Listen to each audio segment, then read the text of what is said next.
భద్రాద్రి కొత్తగూడెం జిల్లా జూలూరుపాడు మండలం తుఫాన్ ప్రభావంతో రాష్ట్రమంతటా ఎడతెరిపి లేకుండా భారీ వర్షాలు కురుస్తున్న నేపథ్యంలో జూలూరుపాడు మండలంలో విస్తారంగా వర్షాలు కురుస్తున్నాయి. మండల వ్యాప్తంగా రాత్రి కురిసిన భారీ వర్షం.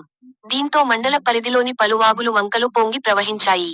వాగులు పొంగి ప్రవహించడంతో మండల పరిధిలోని పలు గ్రామాలకు రాకపోకలకు అంతరాయం ఏర్పడింది. పడమటి నర్సాపురం బేతాళపాడు గ్రామాల మధ్య గల తుమ్మల వాగు ఉధృతంగా పొంగి ప్రవహించడంతో అన్నారుపాడు, గుండ్లరేవు, కాకర్ల, అనంతరం మాచినేనిపేట, వాగు ఒడ్డు తండా గ్రామాల మధ్య వాగులు సైతం పొంగి ప్రవస్తున్నాయి. ఆయా గ్రామాల మధ్య రాకపోకలకు అంతరాయం ఏర్పడింది. విషయాన్ని తెలుసుకొని స్థానిక ఎస్ఐ రవి తన సిబ్బందితో వాగుల వద్దకు వెళ్లి నీటి ప్రవాహాన్ని పరిశీలించారు.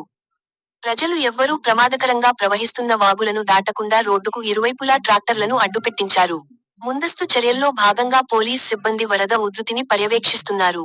వరద ఉధృతి పూర్తిగా తగ్గేవరకు ఎవరూ వాగులను దాటే ప్రయత్నం చేయవద్దని